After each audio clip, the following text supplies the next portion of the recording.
Where are we? Oh yes, today. 27th.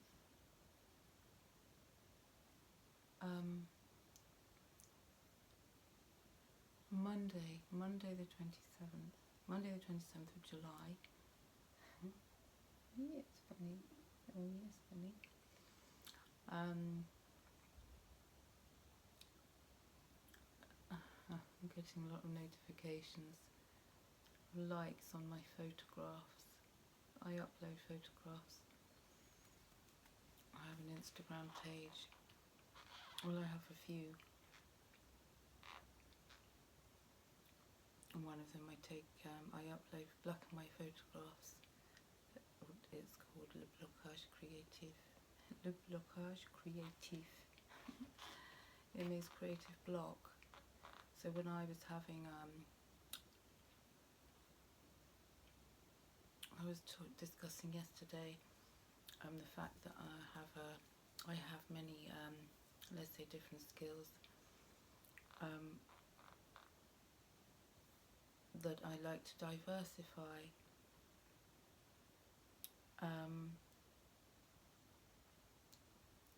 And painting and drawing, if you like, is my main discipline, the first discipline that I remember doing from very, very young, been practicing drawing, painting for most of my life, I'd say all of my life.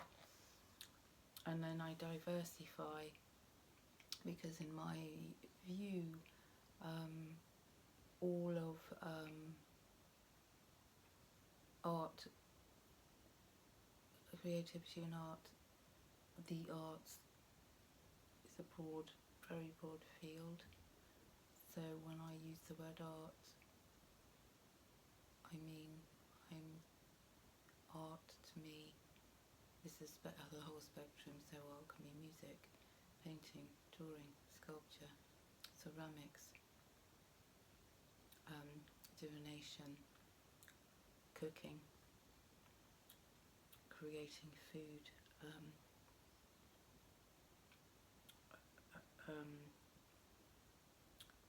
sewing, embroidery, crochet, knitting. This is more likely to classify as craft.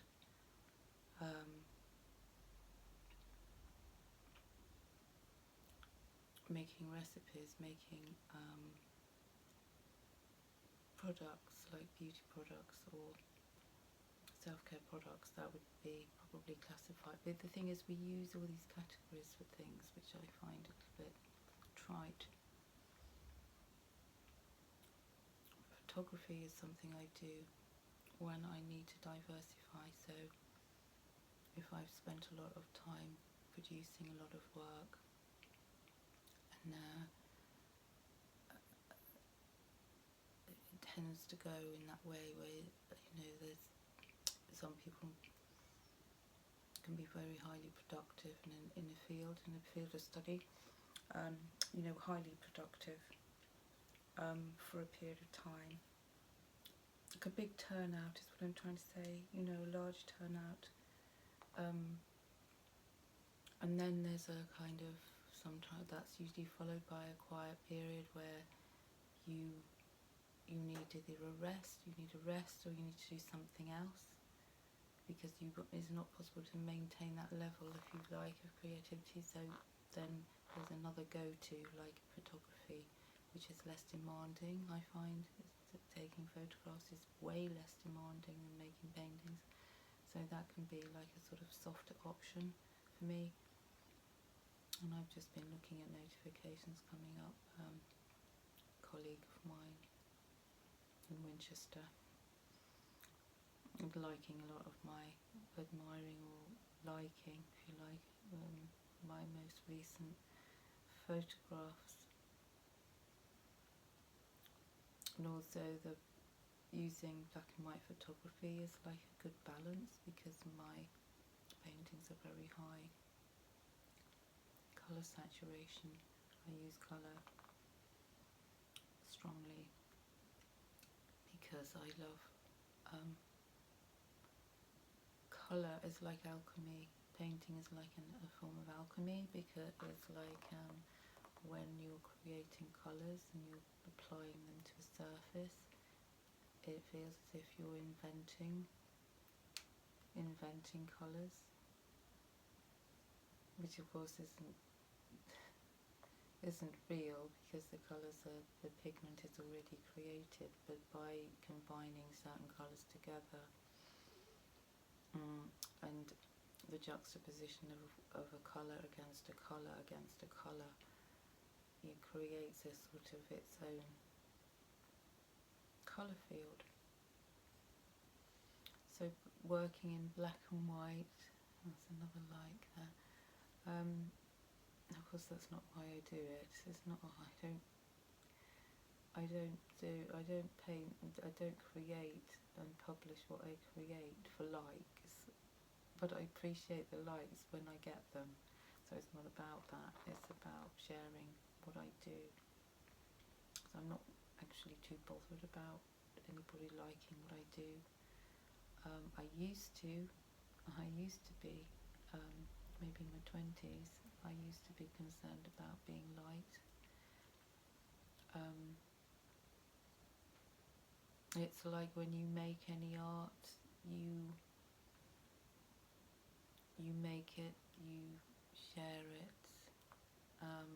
It's not about appraisal, it's not about the money, even though that helps a lot.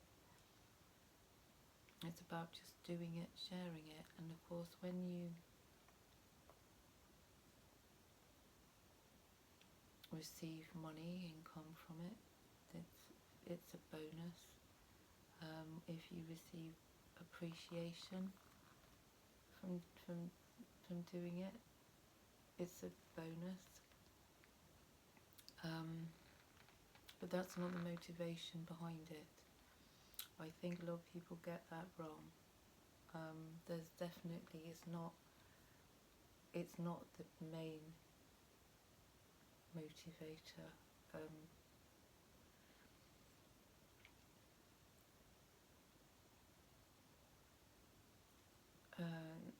And so, appreciation and financial reward always feels very exciting, because when I put stuff out there, I'm not expecting, if you see what I mean, I'm not expecting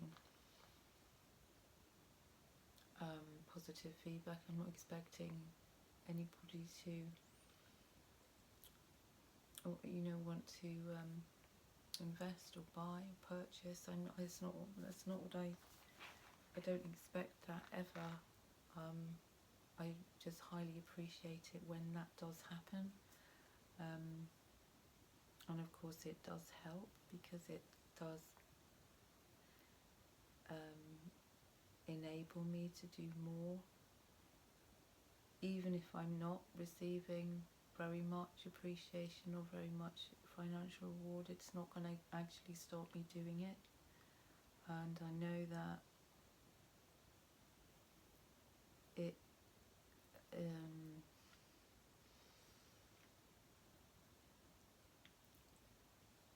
people who don't make and who aren't creatives and don't make art assume that my life must be particularly difficult, if my income isn't particularly, representing. I think there's this idea that the more financially successful the more successful you are financially as an artist, then the more you're taken seriously, the more people will appreciate you or respect you.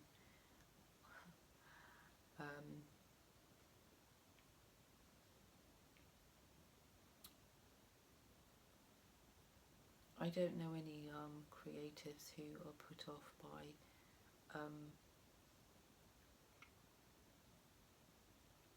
a lack of, it's not even a lack of, it's like, I don't know any creators who or deterred, you know, if they're struggling financially. I've never met a creative who is deterred from making, you know, if there is, you know, if the climate is difficult, the financial climate is difficult as it is now.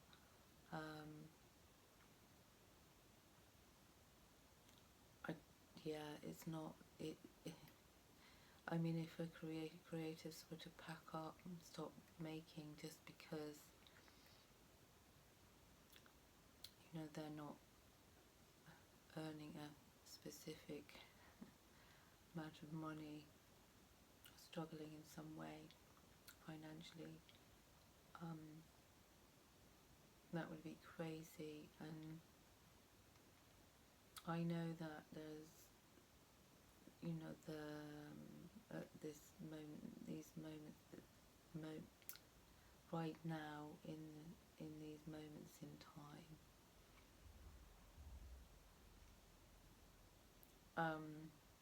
the powers that be, you know, those destructive bad forces, establishments,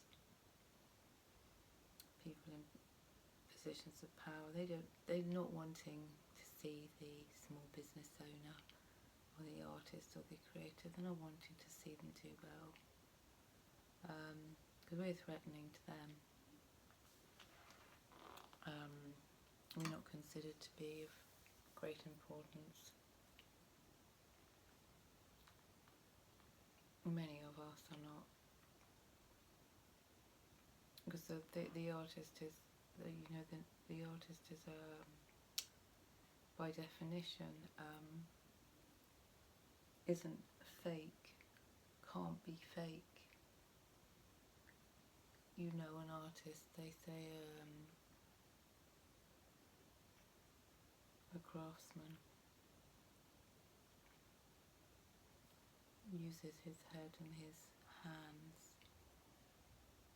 An artist uses their head, their hands and their heart, because it is soulful. It comes, you know, what you make, what you create comes from your soul. It can't be fake. It's part of who you are. You know, what you create, what you put out there is intrinsic to you, to your soul, to your soul journey, to the person, to the soul that you are. As a creative, we don't have great deal of control of what we produce, or what, you know, comes out, what we bring out of ourselves, that we need to put down in some way, whether it be through music, painting, sculpture, writing, songwriting,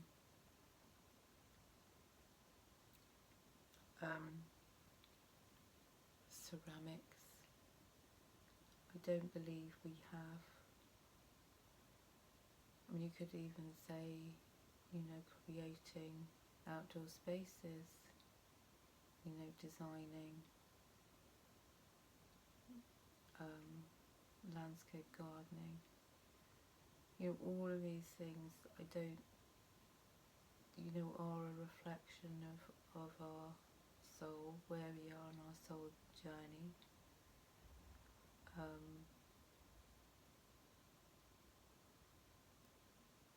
Where we are in our life.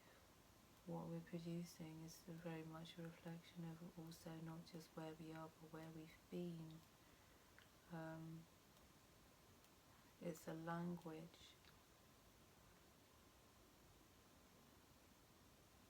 It's a language, and I think that, you know, when I look at art, obviously, well, I studied art history as well as such, for, you know, the practice of art. So when I look back again, you see how we look at women's art, we literally, I've just said that, women's art, female artists, we are still using this terminology to describe women in art, but yet we don't describe artists such as Picasso, Matisse, Damien Hirst, more contemporary artists, David Hockney. We don't describe them as male artists, but we still describe artists who happen to be female as female artists, which is rather telling and suggesting and proving that female artists are never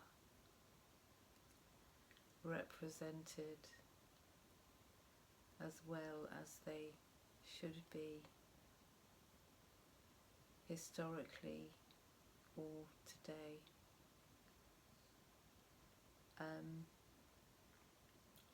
Calling a woman artist or female artist is already a sort of suggesting a secondary placement.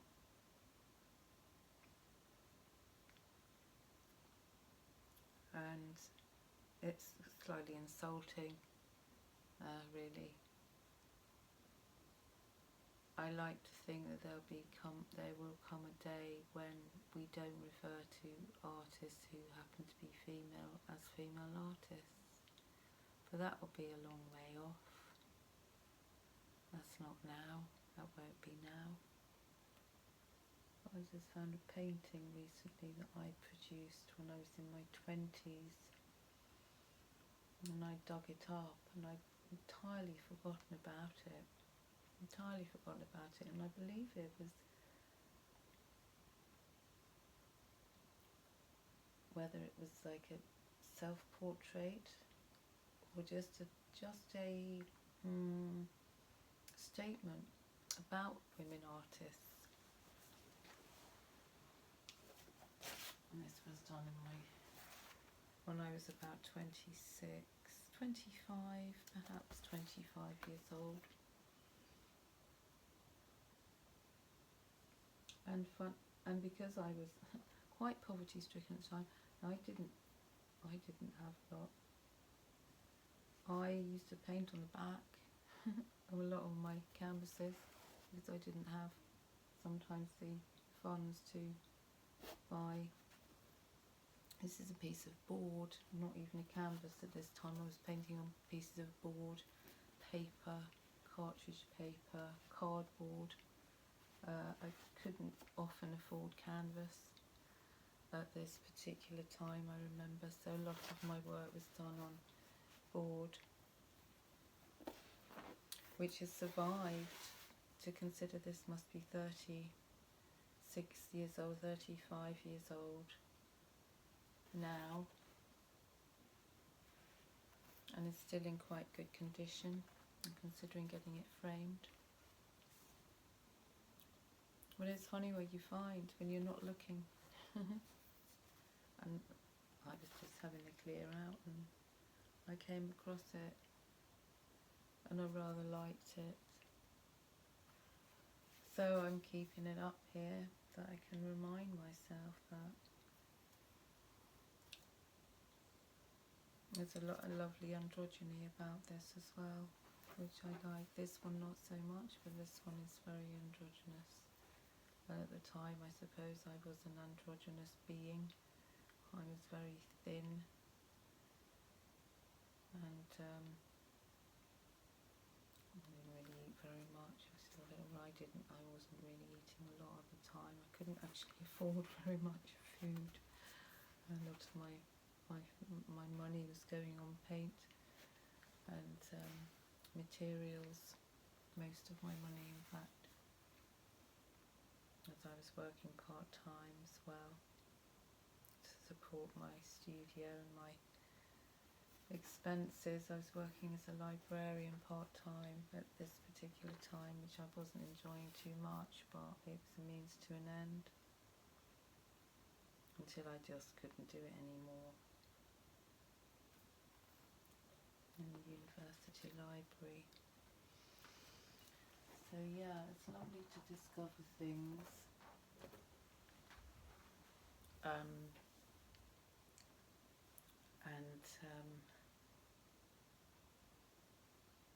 Many of the work I was making at that time got destroyed. Somebody had them, I'd given them to somebody to look after for a short period, and they allegedly had a house flood, which meant that some very large paintings on cartridge paper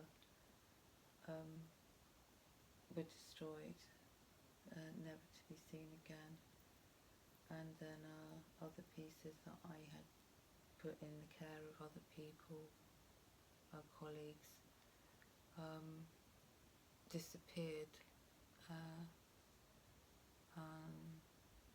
When I went to reclaim them, I was advised that I hadn't even put them in the care of these people who then denied actually ever having them in the first place, which was a bit of a letdown, actually.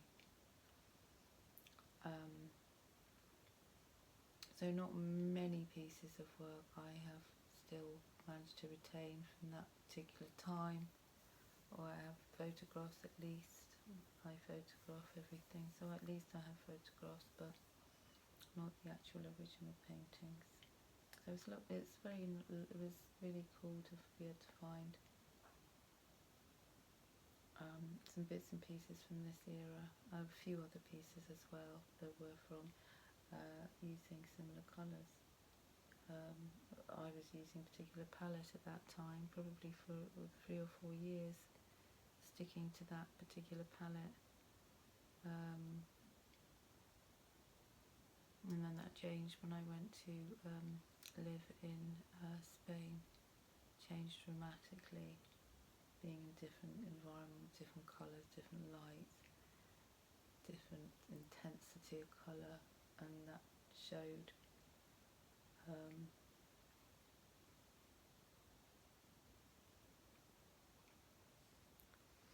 So there's for sharing something there, and the fact I had the most relaxing day. I spent 5 hours on my local beach reading. I didn't swim, reading and talking to my seagull, my seagull friend who comes to visit every time I go there. She sits with me, always knows I have a little bit of food for her. She's an adolescent, I think female, I can't tell, but an adolescent seagull last year was had more brown feather and is now this year looking a little bit more adult.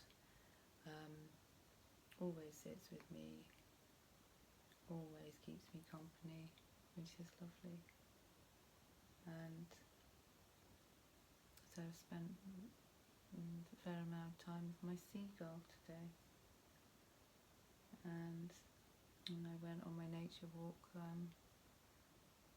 I was surrounded by 3 crows, which was nice. And I found another wing. I keep finding wings whenever I go out now. Usually it's feathers, but more recently I've been finding wings, bird wings. Have pheasant wings that I came across as well recently. Must be some hungry foxes out there. I found a completely destructed pigeon.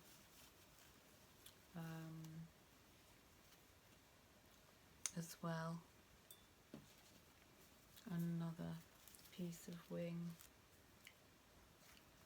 which are very beautiful. This could be made into, you know, like a brooch or something. It's so beautiful. It's sort of macabre as well. And this even has the sinew of the bird wing on it. So they were beautiful finds. And it's been a wonderful day, beautiful weather, and we're approaching autumn now. So I'm making the most of being out of doors while the sun still shines.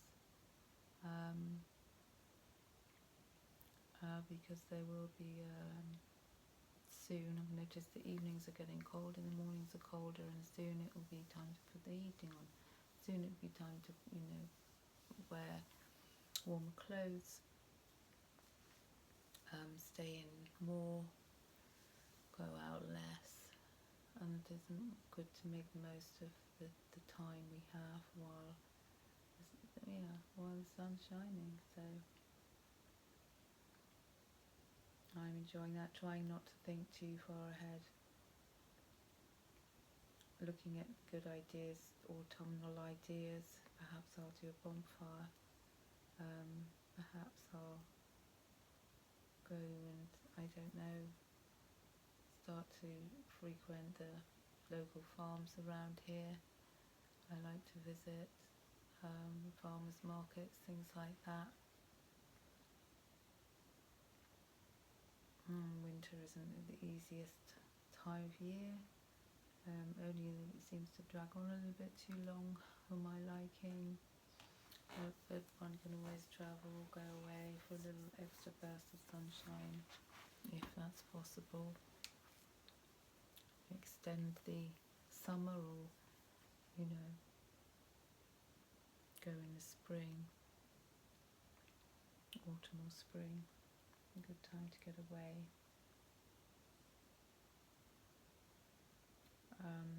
But for now I need to go and clean my hob, my oven hob and lighter, I just feel I need to do a little cleansing ritual before I go to bed. And that's going to be nice with my kitty cat. I so look forward to going to bed these days. It's one of my favourite things to do. Bedtime prep.